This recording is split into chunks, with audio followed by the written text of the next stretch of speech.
40,000 Kenya shillings deposit and balance in 5 months. For more information, visit our office at Thika Town, Grace House, 3rd floor. Feel free to call us on 0724 256 626 or 0710 265 687.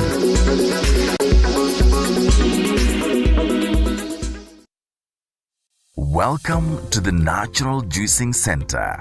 We are a unique organization that seeks to provide the community with an alternative healthcare option. We specialize in the use of a natural holistic system that focuses on building health through cleansing and nourishing of the body.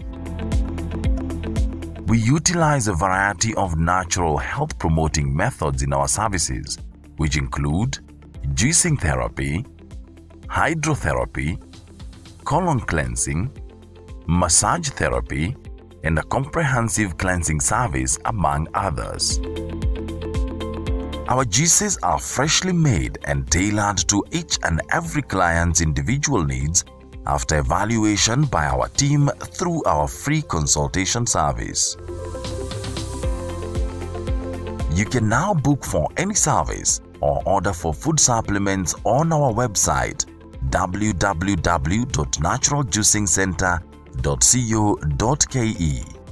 You can also visit our center in Kahawa Sukari, house number 1334, Kahawa Sukari Avenue. Natural Juicing Center. Your health is your wealth. Like, follow, subscribe, click the notification button. Join the Lookup TV movement now.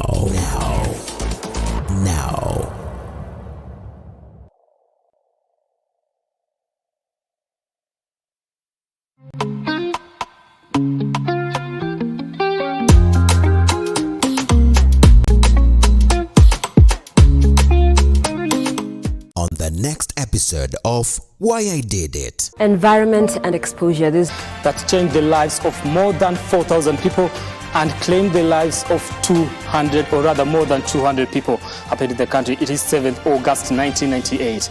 We are commemorating that today. But apart from that, we are also, Team Kenya is doing us proud in Tokyo, Japan, where we are winning medals. We have the 7th silver medal, whereby Timothy Cheriot bagged it. Before we get into the details of that story, let's first have the highlights. The news headlines in association with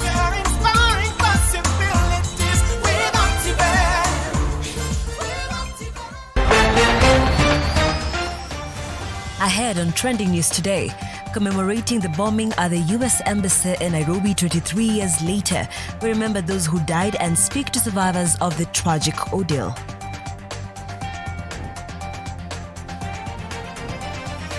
Turkish man in Deputy President Ruto's aborted trip to Uganda detained at Wilson Airport. And Form 1 intake extended for 1 more week as the Ministry of Education seeks to implement 100% transition.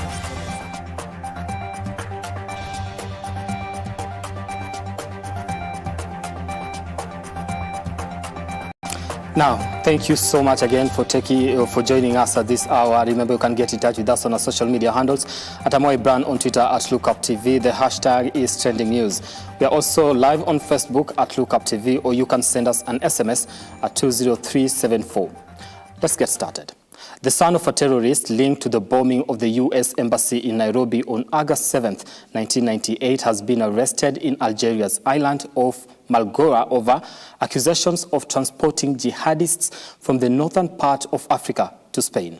The suspect, identified as Adel Majed Abdel Bari, is the son of Egyptian Al-Qaeda terrorist Abdel Abdul Bari, who was extradited to the U.S. in 2012 and tried for the involvement in the bombing of the U.S. embassies in Kenya and Tanzania. His arrest comes after an international arrest warrant was issued against him in relation to the transportation of jihadist activists from Morocco, Algeria, and Tunisia to combat zones in Libya. Algeria authorities, who pounded him, found him in possession of identity documentation of various nationalities.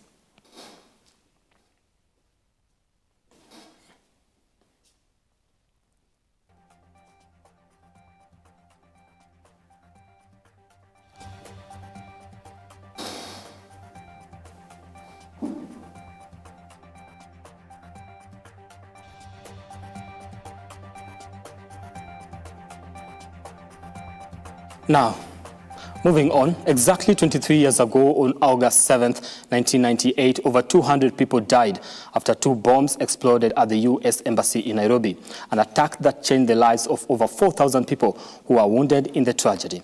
A terror group by the name the Liberation Army for Holy Sites took credit for the bombings. U.S. investigators, however, believed the term was a cover used by Egyptian Islamic jihadists who are believed to have actually perpetuated the bombing. On August 7, 1998, between 10:30 a.m. and 10:40 a.m., suicide bombers in a truck armed with explosive parked outside the embassy in Dar es Salaam and Nairobi and detonated almost simultaneously. More than 200 people were killed in the Nairobi blast and an estimate of 4,000 wounded. The attack was on the U.S. embassy, but majority of the victims were local citizens. Terrorist Azam drove the Toyota Den towards the embassy along with Mohammed Rashid Dawood. A local guard was warned to open the gate immediately and fired upon when he refused to comply. Rushes threw a stun grenade at the embassy guard before exiting the vehicle and running off. The explosion damaged the embassy building and collapsed the neighboring Ufundi building where most victims were killed, mainly students and staff of the Secretarial College. The heat from the blast was channeled between the buildings towards Haile Selassie Avenue, where a packed commuter bus was burned. Windows were shattered in a radius of nearly half a mile, approximately 800 meters. A large number of eye injuries occurred because people in buildings nearby who had the first explosion of the hand grenade and the shooting went to their office windows to have a look when the main blast occurred and shattered the windows. Ocheng Sylvian, Look Up TV, Nairobi. Now, Deputy President William Ruto's Turkish ally has been detained. This comes a day after Deputy President was blocked from entering Uganda. Harun Aiden, the Turkish national who was among the team scheduled to accompany DP William Ruto to Uganda, was detained at the Wilson airport after landing from Uganda, where officials from anti-terror police picked him for further questioning and was taken to the anti-terror Nairobi offices on Ngong Road and later the Nairobi area police station. Harun was issued a working permit by the Department of Immigration Services in Kenya on June 30, 2021, which is supposed to expire on June 29, 2023. His detention was well known before his plane touched down in Nairobi, as most Ruto supporters seemed to know about it and shared it online. Elgeyo Marakwet Senator Kipchumba Murkomen minutes before the incident happened tweeted, and I quote, "The state has been sponsoring stories of Turkish businessmen in the newspaper. I have no doubt that if he comes to Kenya, he will be arrested even if it's for few hours, just to get to link DP Ruto with a crime or something for political interest. The losers are currently desperate," end of quote.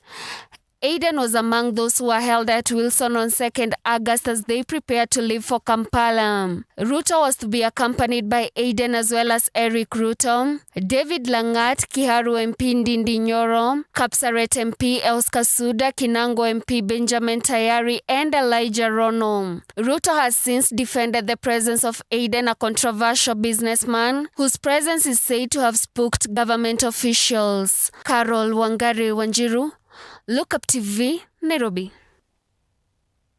Now, as we commemorate 23 years later, this is the story we have for you tonight. No, rather this evening. 23 years ago, a terror attack changed the lives of many here in the country. Some have had to live with both psychological and physical scars that act as a constant reminder of when their lives took a turn for what we can call the worst. We spoke to some of the victims. This is their story. The year is 1998. The day is 7th, the month of August. A terror attack that will change the lives of more than 4,000 people and claim the lives of more than 200 people. Today, on 7th August 2021, 23 years later, we listen to the stories of those who survived that painful ordeal and also those who lost loved ones to that terror attack. Huyu mama tulikuwa na yeye ndiye aliniita, Angeline, hebu toka nje uone hiyo gari. Hii Amerika amekataa kuingia hapa. Najua gate ilikuwa hapa. Sasa walikataa hiyo gari haiwezi ingia hapa. Aingie huko. Sasa hiyo gari akasema mimi naona tu gari kama naingia wapi? Huko. Sasa gari ilikuja mbio. Hao wale askari walikuwa hapa walikataa hii gari haingii hapa. alafu ndiye akaenda hivi. Bila alienda hivi hakuchukua hata saa. Tulisikia tu kitu nafanya tu pum mara moja.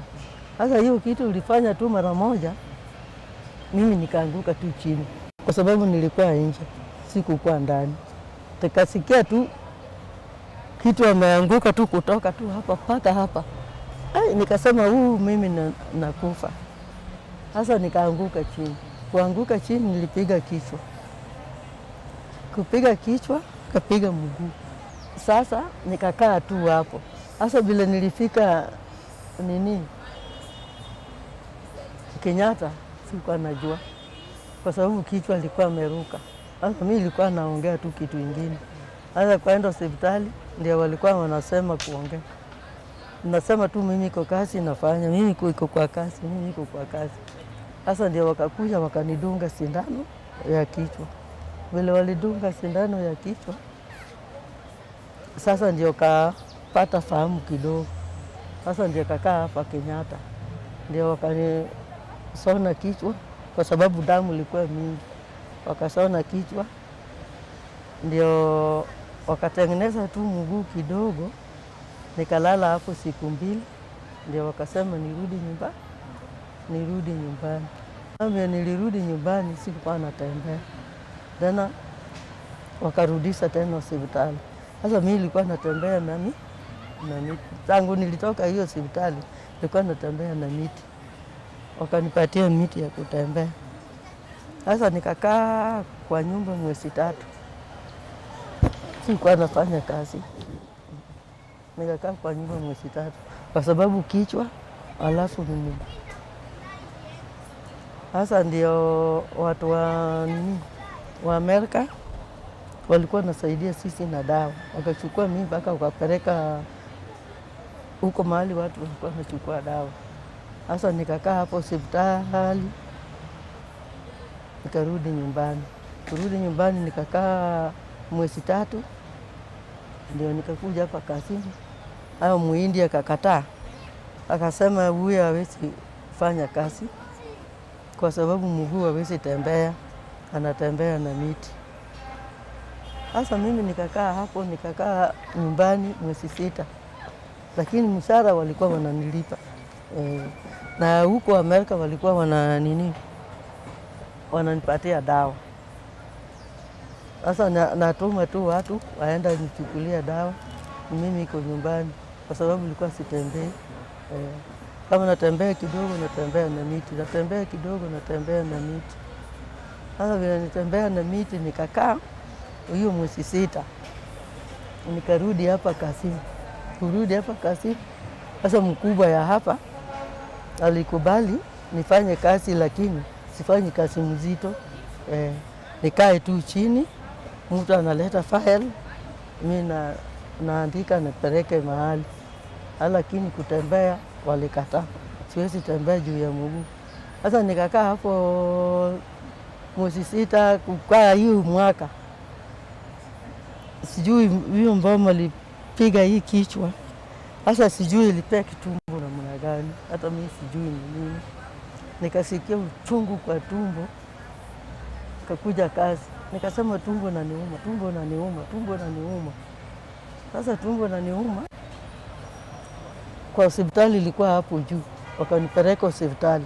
Kupeleka hospitali kupimwa, kumbe huyu hakupimwa vizuri. Nikasema tumbo inaniuma. Mimi nasikia kama hali yangu si mzuri. Kuja kuangalia, wakanipeleka hospitali ilikuwa hapa town. Wapeleka hapo hospitali town.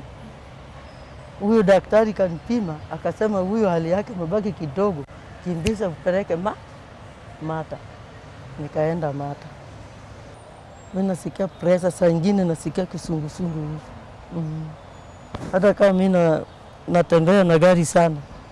Natoka tu kwa gari na ndala kidogo ndio natoka. Sasa maumivu nasikia kwa tumbo na kwa mguu. Kwa kichwa na kwa mguu. Ndio nasikia sana. Mama yangu alikuwa anauza nguo huko Gikomba. Sasa tulipofika hapa hivi, hapa bomb blast ilifanyikia. Gari yenye tulikuwa tumepanda ikalipuka. Watu walikufa, sisi tukapelekwa hospitali Kenyatta. Sasa tukaanzia matibabu. Nilikaa hospitali juu nilifanywa operation 2 kwa kichwa na uso na uso na kichwa. Alafu sasa nikatake 21 days kama sijisikii. Alafu sasa ndio nilijisikia kwenye niko after 21 days.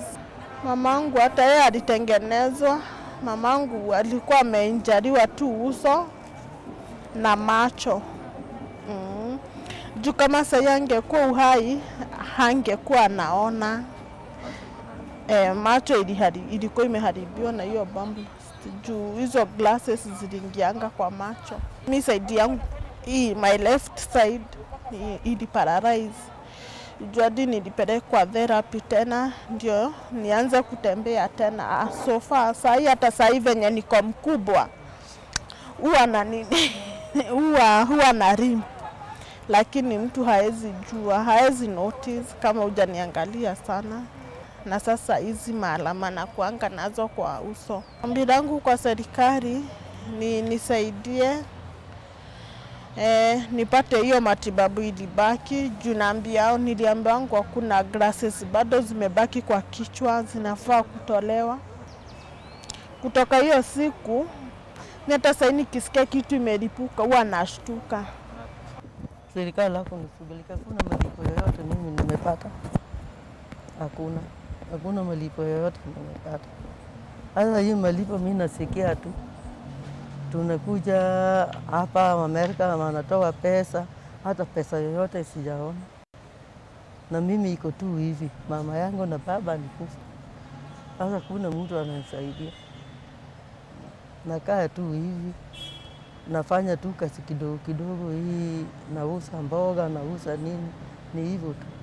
Now this wall has more than 200 names printed on it. The names of the people that lost their lives during that tragic event of 7th August 1998. 4,000 others have had to live with the scars. Brian Amuai, Look Up TV, Nairobi.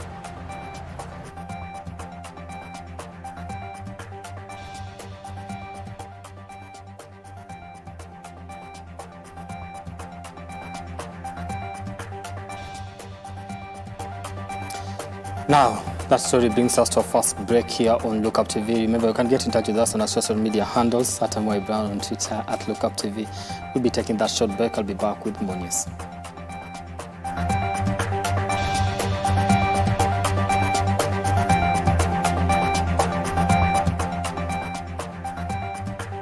Like, follow, subscribe, click the notification button. Join the Look Up TV movement now.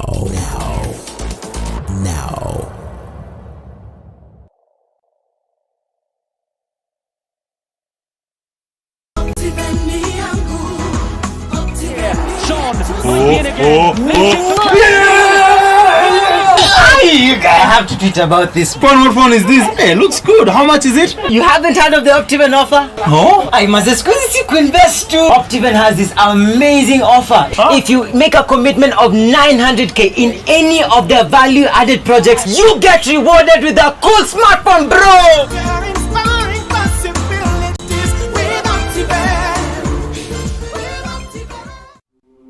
Welcome to Look Up Guest House, Retreat and Prayer Center. When you first come in, we will be happy to receive you at our reception, then proceed to our cozy and well-equipped accommodation facilities.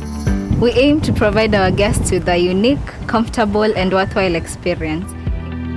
Here at Look Up Guest House, we provide our guests with a continuous supply of room amenities.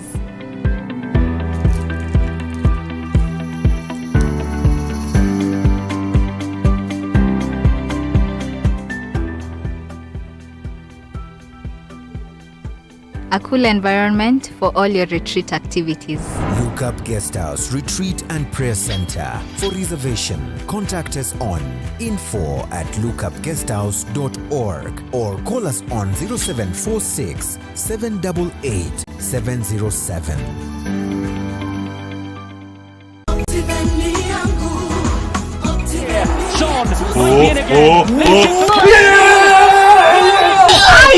have to tweet about this. What phone is this? Hey, looks good. How much is it? You haven't heard of the Optiven offer? No. I must excuse you, invest too. Optiven has this amazing offer. If you make a commitment of 900k in any of their value-added projects, you get rewarded with a cool smartphone, bro.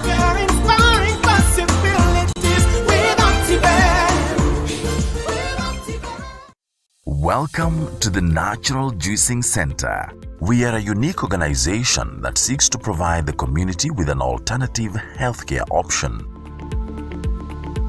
We specialize in the use of a natural holistic system that focuses on building health through cleansing and nourishing of the body.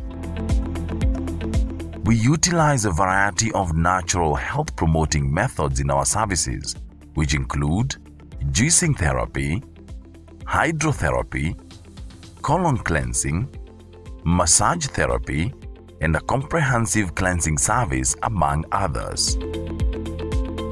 Our juices are freshly made and tailored to each and every client's individual needs after evaluation by our team through our free consultation service.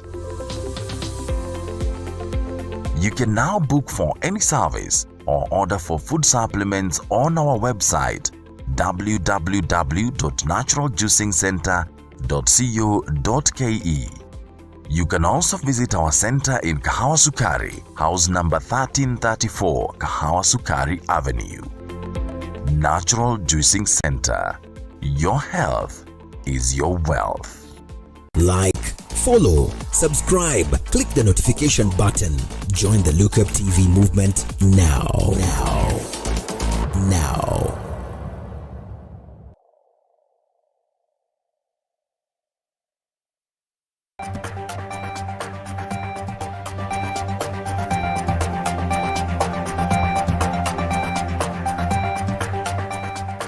Thank you so much for staying with us. As we continue with the news, Form 1 students who are yet to report to their respective schools have an extra week to do so following the deadline extension by the Ministry of Education.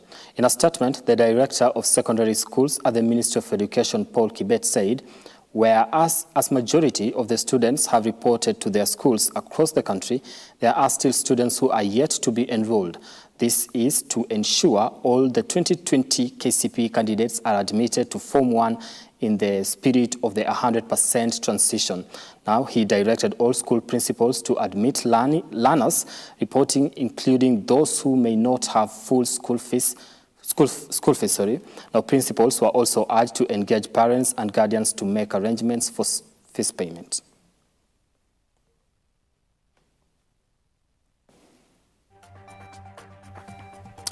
Now, we've come to the end of our bulletin today, but before we do that, let's bring you up to date with what's trending.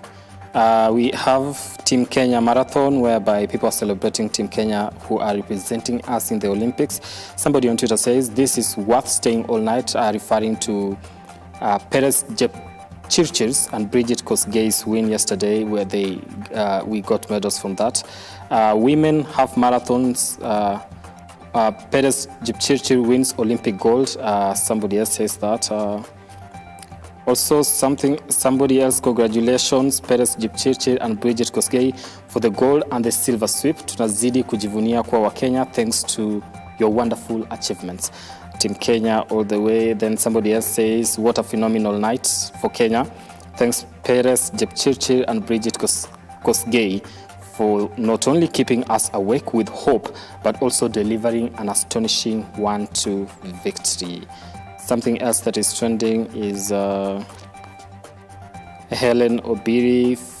Let's look at that. Somebody on Twitter says, Sergeant Helen Obiri will be in action this afternoon seeking to increase her medal haul after getting the silver medal in the 500 meters finals. Helen Obiri, Irene Cheptai, and Sheila Chelagat are in the women's 10,000 meters final today at, yes, that will be happening. Away we go at the women's 10,000 meters final. Helen Obiri, Irene Cheptai, and Sheila Chelagat will be borrowing some notes from Faith Kipyegon and all that. So celebrating our Team Kenya after we were registering probably a loss and we were losing hope. But at this time, I think we are on the right track. Looking at some of the comments on social media. I think somebody else watching from Congo, Kawangware, that is Rehema Baraza. And I think that brings us to the end of our bulletin today. Thank you so much for making time for us. To everybody that has made this bulletin a success, I want to say thank you, my camera crew, my director, Ndegwa, and everybody all the reporters. Thank you so much. Have a safe afternoon.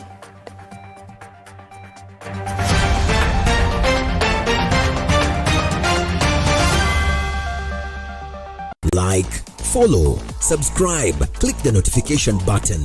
Join the Lookup TV movement now.